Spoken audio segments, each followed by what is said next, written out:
But you know, it's just with all these recent developments, it would have been a great opportunity for him to just put the benchmark, put the more publicity in our country, because it is the gateway. All Africa, everybody should be looking at South Africa at the moment with this huge event coming on that nobody thought that Africa would be able to host.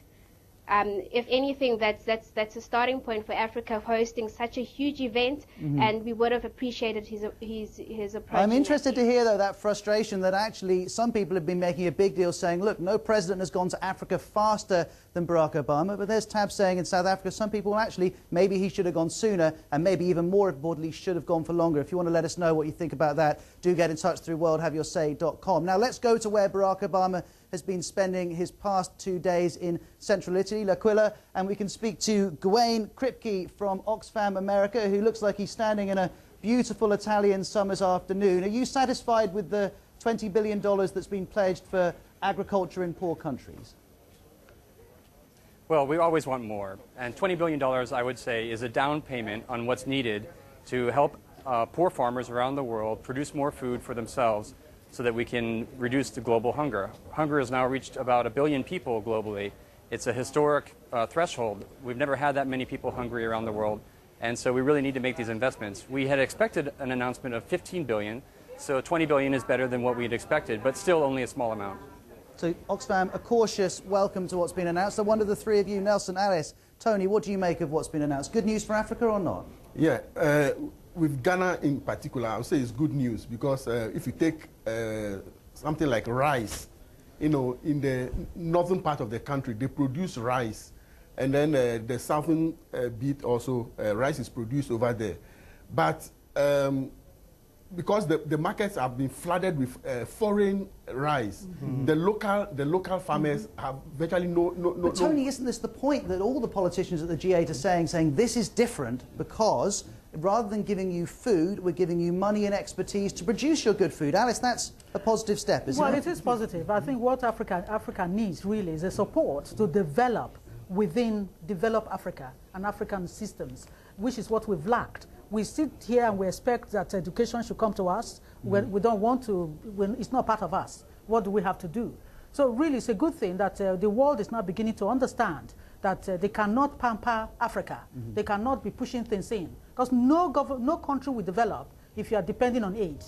Africa has everything it takes to be developed. But Nelson, does it have what it takes to use the expertise and money being provided? Because lots of Americans in particular are emailing us saying, look, we're happy to give, we're just not convinced what you're going to do with what we give you. Of course it has the expertise. The expertise is there. Expertise is not a problem in Africa, believe you me. But a lot of times, I mean, where Africa's actually, where Africa's failed, the West has benefited immensely. I mean, the brain drain out of Africa is emphatic.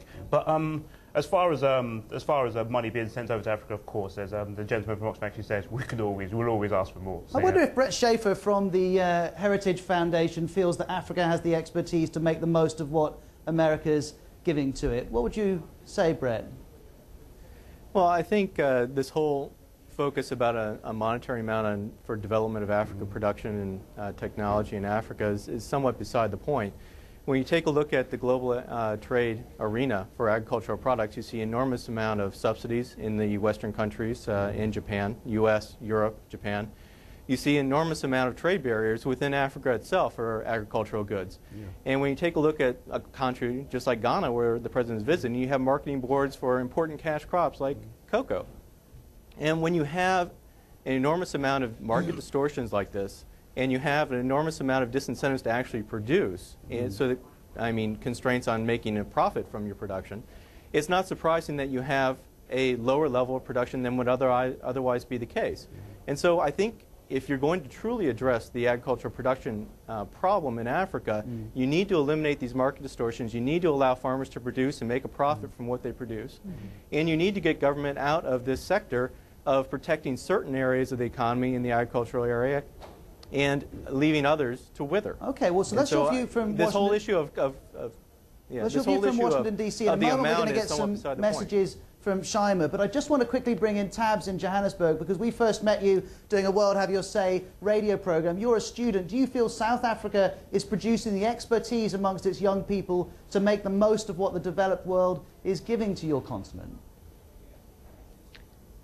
Well, I think that a lot of the Western world has supplied a lot of, some diversions into what is out there, what Africa cannot present for itself. And as much as these opportunities are still available, we are still seeing a lot of people leaving Africa. We're still seeing a lot of nurses, professionals that are needed in this country to remain here are going out because there's better money being promoted, there's better opportunities that I haven't seen personally myself, Roz. But there is definitely this outflux of careers that are much needed in this country, and making it very difficult for our current market to retrain this brain, this and I can see Christabel in Washington, D.C. nodding her head and agreeing with you. And the issue of brain drain is one we've talked about on World Have You Say many times. We're now talking about whether Africa has too many expectations of what Barack Obama can do for the continent. Let's see what you're saying on the blog with Shaima Khalil from the World Have Your Say team. Ross, first on Twitter, Rohide tweets, "I'm from Kenya. If in Africa, why does Obama not visit his roots first?" And Dinka in Uganda saying, "As an African, I think charity starts at home. So actually, President Obama should be addressing American problems." And Kai Grizz on Twitter says, "Obama should do nothing for Africa. I have a question. What should Africa do for itself?" Now, keep your comments coming. I am looking at the blog right here, and your Twitter comments, and of course, your texts and emails. Okay, well, we're going to take a phone call now. Let's go to Tom in Minneapolis, who joins us live on BBC World News. Hi, Tom. You've been listening to Africans from all over the continent talk about what they want from your president. Are you happy for him to meet these expectations? Well, I think he's obligated to maintain current promises already made, but as to looking to the future, I see it's going to be very difficult, because the way I see it, having spoken in depth here with a friend of mine who's from Sierra Leone, there is a general problem with the basic psyche of many Africans. The problem is that only 80 to 100 years ago, these people many of them were hunter-gatherers. They had very little industry, and they had some farming. Anything they needed was readily available, and that mentality is still in the cultural psyche of the Africans. They are a very Tom, generous I have people. to interrupt you and tell you that as you're saying that, I've got 3 furrowed brows here in the World Have Your Say studio. Alice, what would you like to say to Tom? Well, I agree with him in the sense that Africa is rich. Africa can rule the world, but Africans need to wake up and realize that there is a problem with the African psyche then? Yes, there is. We're sitting Tony, down. you're also nodding. This is fascinating. I agree with that. That's Yes, true. it's true. I think you have to understand there's a big difference between a problem and something being different. You might not be the same as a person, but it doesn't mean you have a problem per se. So say there's a problem with the African psyche is wrong, in my view. So, yeah. Okay, and I could tell in the background here on the screen that Gawain from Oxfam America had a wry smile on his face when Tom came on the phone from Minneapolis. Why were you smiling like that, Gawain? Do you recognize this accusation? Well, I recognize the accusation. I just really disagree. In my travels in Africa and talking to partners of Oxfam with Africa, I see a lot of energy and enthusiasm among Africans to take control of their future. Yeah. And I think the message from Obama is that the United States wants to offer new money, and that's what he came to the G8 to do, to offer new money for agriculture. But the second part of his message, and part of his campaign message, was that we are the change that we're looking for, and we need to take responsibility. And in that way, the president is saying that he wants to support Africans taking charge of their own destiny. That's fascinating. Just above you on the World Have Your Say screen, I can see Tabs in Johannesburg nodding ahead. Christabel from Sierra Leone, live from Washington, D.C. Do you think that Africans need to change their approach to work and to production and to the economy if they're to fix some of your problems? Absolutely. And again, we go back to the brain drain. I think the Africans in Africa are limited as to the resources they have to do so. So that's why us Africans that have had the opportunity to be educated abroad and to be exposed to the West need to, if not go back, contribute in some way. Let's just shape, follow or what form you're towards saying. This. Sorry to interrupt you. This is interesting, though. Let's take what you're saying and follow it to its logical conclusion. Are you saying there aren't Africans of sufficient ability living in the continent at the moment to fix the continent's problems? Is that, am I understanding you right?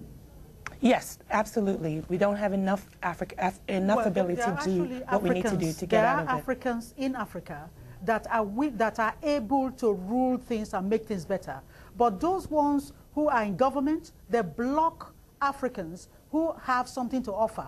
We are campaigning and trying to get people to come and invest, but we forget that Africa belongs to Africans, and Africans themselves need to be able to invest and make Africa great. I believe that heat rises to the top. If you're very good and you're good at what you do, eventually you'll make your way to the top. Just keep striving on. It may take you a bit more time, and I do believe there are many Africans in Africa that can do things as But if that can do what let's needs to take be an done. example. Let's imagine a doctor is watching this program, an African doctor is watching this program in Dubai. Does he have a moral duty to go home and to take his expertise home to help build on what the developed world is giving Africa? Not at all. He has a moral duty to make sure he can provide for his family to the best that he can, to the best of his ability.